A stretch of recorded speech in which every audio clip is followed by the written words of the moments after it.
Yo les chacals, c'est Gros Batapouf. Aujourd'hui, on se retrouve pour la vidéo, comme promis, sur l'explication détaillée de mon hack qui a eu lieu il y a environ 3 semaines. Donc j'avais déjà sorti une vidéo il y a une semaine à ce propos, dans laquelle j'avais expliqué globalement ce qui s'était passé, comment j'avais retrouvé mon compte, etc. Mais vraiment aujourd'hui on va se focus sur le déroulé, hein, le process qui a mené à la perte de mon compte Google et à la perte voilà, de mes 2 chaînes YouTube. Heureusement ça a été seulement temporaire, mais ça aurait pu être bien pire et c'est quelque chose qui peut avoir des très grosses conséquences. On s'y attend pas quand ça arrive et on finit vraiment trauma quoi. On finit par nos clips dans les backrooms. Alors pour cette vidéo j'aurais voulu à la base vous montrer, pouvoir vous montrer voilà, les noms des comptes Twitter, expliquer, vraiment montrer en direct, voilà c'est l'enculé là-bas là. Pour que vous compreniez mieux, mais en fait j'ai réfléchi et ça pourrait me rapporter des problèmes parce que déjà le hacker a utilisé un... Alors je sais pas s'il a hacké le compte Twitter de la marque en question, du média en question on va dire. Je sais pas s'il l'a hacké ou s'il l'a créé lui-même etc. Mais si je sors des noms en fait, ça va forcément entacher la réputation du média en question. Et donc ça peut les foutre dans la merde. Et après ils peuvent me casser les couilles à moi donc... je vais éviter de balancer des noms parce que voilà, c'est pas totalement de leur faute, même si voilà, faut qu'ils fassent gaffe parce que bon, j'ai essayé de les contacter plusieurs fois, j'ai pas eu de réponse pour leur dire que les gars, il y a un bail là, il y a des mecs qui se font scam avec, en utilisant votre nom quoi. Durant la vidéo, je mettrai pas mal de screens de ce dont je parle à chaque fois, donc n'hésitez pas à mettre pause pour mieux comprendre le contexte. Donc tout a commencé quand un mec, un youtubeur portugais sur Twitter, il m'a envoyé un message privé en me demandant en anglais si voilà j'étais ouvert pour des collabs payantes. Bon moi ça me semblait un peu bizarre mais vas-y j'ai répondu, j'ai dit oui ok. Pour le coup j'avais pas totalement vérifié son pseudo Twitter parce que en creusant un peu j'aurais pu tilter qu'en fait c'était pas exactement le même pseudo et donc c'était pas le vrai youtubeur quoi, mais bref. Bref il m'a expliqué globalement le projet hein, et ensuite il m'a rajouté à une autre discussion Twitter où il y avait le compte Twitter du média en question qui allait me hacker. Et donc ce média m'expliquait qu'il voulait interviewer différents créateurs de contenu, différents artistes, pour parler de leur story, etc. Pour, voilà, bref, je sais pas, faire un concept d'interview et tout, tu vois, je me suis dit, ok, why not, pourquoi pas, en plus, ça peut me donner peut-être un peu de visibilité. Sur le coup, ça m'avait quand même étonné parce que c'est quand même un média assez connu. Et c'était le vrai compte Twitter parce qu'il était relié à la chaîne YouTube du média. Et il était également sur le site internet du média. Donc moi, je me suis dit, bon, voilà, c'est certifié, c'est un compte Twitter validé, tu vois. Alors voilà, bref, on part, quelques jours et tout. Au bout d'un moment, ils me disent, ok, carré, bah écoutez... faut juste que vous alliez sur ce lien personnalisé, que vous téléchargez l'application, et ensuite vous me dites quand c'est bon, il y aura les détails et tout sur l'application en question. L'application, voilà, bon, je vais pas sortir le blaze aussi parce que, pareil, en fait, je sais pas si l'application entière est un scam ou si, à la base, c'est une application legit, mais le hacker a fait une sorte de doublon scam pour tous nous baiser, tu vois.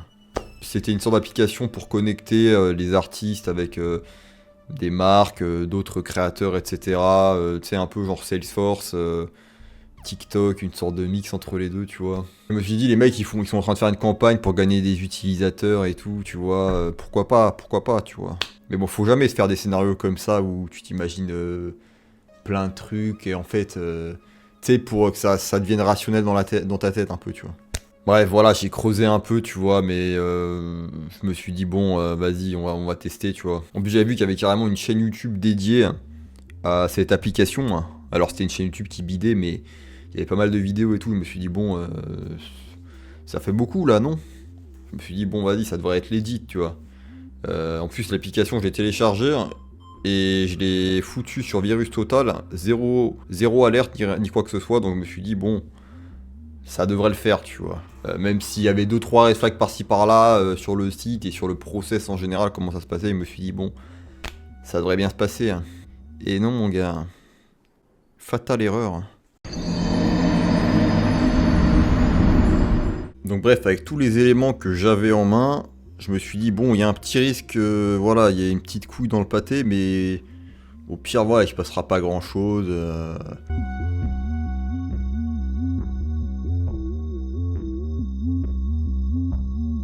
Vas-y, tu sais, au pire, il y aura le truc exécuter.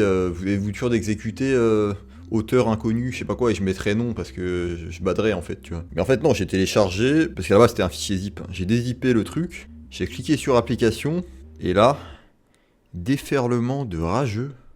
Et là, déferlement de rageux. J'ai cliqué sur le truc, et pour le coup, il se passait rien. Alors, ça a vite fait charger un petit peu le rond bleu là, mais il se passait rien, tu vois. D'ailleurs, j'ai recliqué une autre fois. Le mec, il s'est double hacké là, il n'en avait pas assez, il a recliqué encore.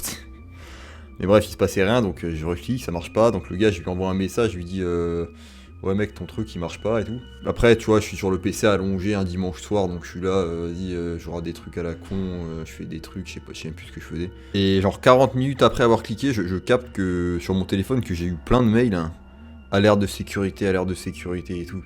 Je regarde, je vois changement de mot de passe, clé d'accès ajoutée, vous avez été déconnecté, double authentification, clé d'accès à double authentification supprimée, email de récupération supprimé, code de secours supprimé. Gros, je vois ça, je pète un plomb, tu vois.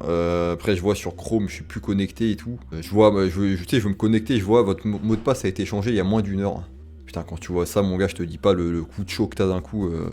Franchement, je badais à mort là, la première heure, les premières heures. Et après, je regarde sur Twitter et je vois le mec qui m'a envoyé un message. Ah, ça marche pas. Ah, il y a peut-être un glitch. Je vais voir ça. Ah, tu vois, le mec, il me narguait quoi, tu vois. Mais bref, j'ai plus répondu. Il a supprimé la discussion d'ailleurs le lendemain, il me semble. Mais j'ai tout rec parce que j'ai pré-shot un peu son truc quand même dans tout ce bordel. Hein.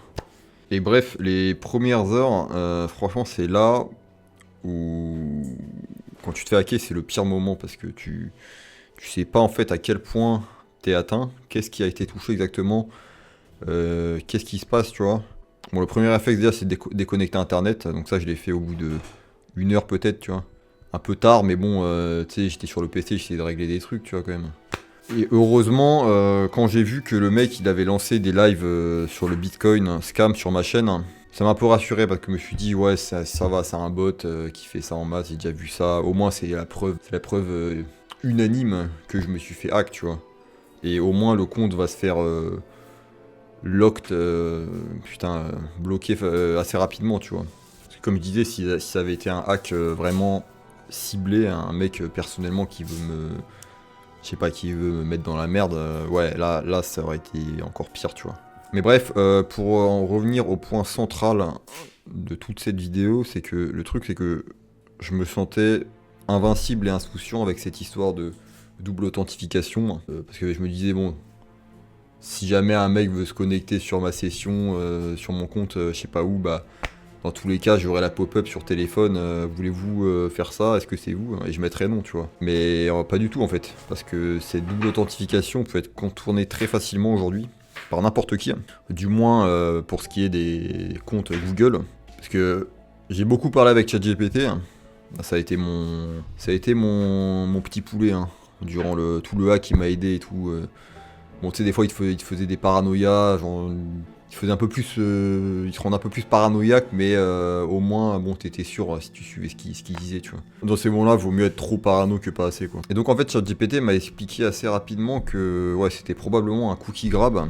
Donc, le mec, le hacker, en fait, son application avait volé mes cookies de session Google, et donc, il a pu se connecter sur son PC. Directement, comme si il était sur mon PC en fait, tu vois. Enfin du coup, voilà, Google a pensé que en se connectant là-bas que bah c'était moi, tu vois. Parce que genre, tu sais, je sais pas, il a récupéré les cookies de session, donc ça incluait l'ID de l'ordinateur, la time zone, le mot de passe, etc. Tu vois, plein de trucs déjà enregistrés. Hein. Donc ça c'est une chose, hein. Ok, le mec a pu se connecter de son côté sur mon compte, hein. Why not? C'est pas que les cookies Google qui peuvent se faire voler d'ailleurs, ça peut être aussi Microsoft Edge ou Firefox, etc. Mais deuxième chose, c'est que le mec, normalement, moi je pensais que si quelqu'un voulait changer mon mot de passe ou supprimer la double authentification ou je sais pas quoi, bah ça allait me demander une confirmation sur mon tel, tu vois, genre que ça allait pas être aussi facile. Mais en fait que dalle, hein. Parce que mon PC était reconnu comme Trusted Device, donc appareil de confiance. Tu sais, c'est le petit truc que tu coches quand tu te connectes sur ton PC habituel. Ne plus me demander sur cet appareil, je sais pas quoi. Et en fait, du coup, bah, Google va considérer que, vas-y, ton PC, il est legit. Voilà, que c'est un appareil de confiance, donc si jamais un jour tu veux changer ton mot de passe ou changer certaines choses par rapport à la sécurité, bah, il va pas te redemander une validation supplémentaire sur ton téléphone, ou il va pas te redemander de taper le mot de passe et de mettre les codes Google Authenticator, parce que voilà, il va se dire, bon, c'est son PC d'habitude, il s'est pas fait hacker, enfin, c'est pas un autre mec, tu vois. Mais fatale erreur, en fait, c'est GPT m'a expliqué que voilà, c'est une des failles de Google. Google doit faire un choix entre le confort d'utilisation de ses services, Gmail, Google, YouTube, etc., et la sécurité. Parce qu'entre guillemets, Google veut pas faire trop chier l'utilisateur, lui demander tout le temps le mot de passe pour des modifications, etc. Donc en fait, ils ont une sorte de système de probabilité. Et donc, si la probabilité qu'une session Chrome soit safe est très élevée, disons 98%, et que ensuite l'utilisateur fait un changement au niveau de la sécurité, bah bon, Google va pas redemander une confirmation pour pas faire chier l'utilisateur, quoi. Et bah, ce qui fait que quand tu te fais voler tes cookies, ta session, bah voilà, Google se dit bon, il y a 98% de chances qu'il soit safe, c'est un appareil de confiance et tout apparemment, donc bah, enfin voilà, on va pas le faire chier à redemander une confirmation, tu vois. Parce que oui, quand le gars il vole tes cookies, ta session et tout, il vole aussi le token de Trusted Device, comme quoi ton appareil, c'est un appareil de confiance. Donc en fait, l'appareil du hacker, il va être considéré aussi comme un appareil de confiance, vu que Google croit que t'es toujours sur ton appareil à toi, alors qu'en fait, non, enfin, le hacker, il est sur un appareil en Inde, ou je sais pas où, tu vois. Direct les Indiens, hein. Non, je sais pas. D'ailleurs, le mec, il a rajouté un numéro de téléphone américain, donc si ça se trouve, c'est un américain, mais bon, ça, on sait pas. C'est tellement dur à retracer, c'est comme des mecs qui m'ont dit, vas-y, mais va porter plainte. Gros, jamais de la vie, ils vont retrouver le mec. Tu crois que je vais aller chez les keufs, le boomer keuf sous Windows XP, il va essayer de retracer le gars. Si encore j'étais un mec du gouvernement, ok, il y a des services pour ça, mais gros. Mais bon, voilà les gars, tout ça pour dire que faut choisir maintenant là. Soit vous restez tel quel et vous faites hyper gaffe à ce que vous téléchargez et tout. Soit vous faites comme moi je fais maintenant, c'est-à-dire supprimer tous les appareils de confiance et ne jamais définir un appareil comme appareil de confiance, parce que sinon, voilà, si un jour vous faites cookie grab comme moi, bah voilà, vous allez vous faire hacker de la même manière. Voilà, j'avais demandé à ChatGPT c'est quoi la meilleure config et tout, au niveau de la sécurité, il m'a parlé de... tu sais, d'avoir une clé physique carrément pour te connecter à ton truc, tu mets une clé USB dans ton appareil et ensuite tu valides et tout, et là t'es sûr, mais bon vas-y, je vais pas faire ça, tu vois, genre, j'ai fait autre chose. Ça, c'est vraiment si t'es le max du max parano, tu vois, genre le délire des invites Google sur téléphone. Code d'authentification, c'est très bien aussi, hein, Google Authenticator. Mais désactiver les appareils de confiance et éviter aussi le SMS, hein, comme le double authentification, parce qu'ils peuvent se faire intercepter assez facilement apparemment, mais voilà.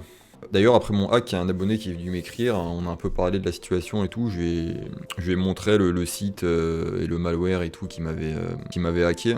Et l'abonné a remarqué que 2 jours après mon hack, sur Virus Total, t'as un mec qui a rajouté un commentaire à ce propos, que c'était un truc malveillant. Et donc d'après cet abonné également, et ChatGPT, le malware c'était probablement Radamantis. Donc voilà, c'est un info stealer, voleur de données assez connu.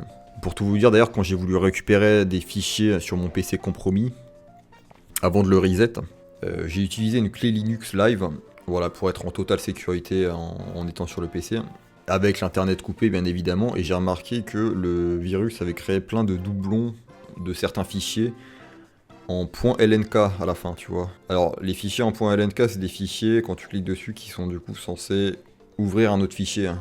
Enfin exécuter un autre fichier, c'est une sorte de raccourci quoi. Donc en fait le mec, tu sais, le virus, il a miné mon PC entièrement en créant plein de fichiers partout, .lnk, et comme ça si un jour j'étais, je pensais être safe, bah il suffirait que je clique sur un de ces fichiers et ça relancerait le hack quoi, tu vois. Tu vois, pour le coup c'est vraiment un virus quoi, parce que le truc il se propage partout, même si tu supprimes je sais pas quoi, 80% des fichiers, et bah un jour tu recliques sur un mauvais fichier du virus et bam, ça va en recréer plein d'autres, tu vois. C'est vraiment... c'est une belle métaphore. Mais voilà, ça montre que pour être sûr, si t'as un virus, vaut mieux formater le PC quoi. Tu reset à 0, tu supprimes tout, toutes les partitions. Voilà, pour être safe, parce que tu vas pas t'amuser à cliquer partout, regarder si c'est ce fichier ou pas. Même si ça casse les couilles, hein. Ça casse les couilles après de tout réinstaller, de tout perdre, c'est chiant, mais bon. C'est radical, mais c'est concret quoi. Voilà les gars, on arrive sur la fin de cette vidéo. D'ailleurs, petit fun fact, que l'abonné avec lequel j'ai parlé après mon hack m'a envoyé un tweet. Et en fait, 10 jours après mon hack, les créateurs des infostealers Radamantis et d'autres se sont fait choper et arrêter par le FBI. Donc c'est assez marrant pour le coup, comme par hasard, les mecs qui se font choper après, c'est une sorte de karma, tu vois. On a envoyé des ondes positives et hop, on les a chopés avec les abonnés là. Alors ça veut pas dire que le hacker qui m'a hacké s'est fait choper, hein. Parce qu'en fait, j'imagine que ce virus, les créateurs, voilà, ils le vendent à d'autres personnes, ce virus, hein, pour qu'ils puissent l'utiliser. Donc voilà, le mec qui m'a hacké, c'était pas probablement pas le créateur du virus en fait, tu vois. Mais ouais, voilà, ils se sont fait chauffer par le FBI, ça fait plaisir. Et voilà, ne pas oublier surtout que de nos jours, la cybersécurité, c'est quelque chose de très important. En un claquement de doigts, tout peut disparaître. Donc faites attention à ce que vous mettez sur internet, à ce que vous installez également sur internet et à qui vous faites confiance, parce que de nos jours en fait, quand quelqu'un va te contacter, 80% du temps, 90% du temps c'est un scam le truc. Même j'ai vu des histoires de phishing récemment, et en fait c'est des mecs qui utilisaient le google.com il me semble. En fait même si l'adresse mail est legit et tout, bah le truc c'est un phishing quoi. À chaque fois que tu vas quelque part et que le mec c'est un lien qui te redemande de te reconnecter par exemple, voilà, faut faire gaffe. Et ils sont de plus en plus chauds les hackers quoi. Donc soit on survit par la connaissance, on s'adapte, soit on se fait hacker et on meurt quoi. Enfin on meurt virtuellement parlant. Voilà les gars, j'espère que vous aurez kiffé cette vidéo. Lâchez un petit like, un petit commentaire à ce propos. On se retrouve prochainement, je l'espère, pour d'autres aventures. Et sur ce, je vous dis à la prochaine. Ciao, bye, Cimer.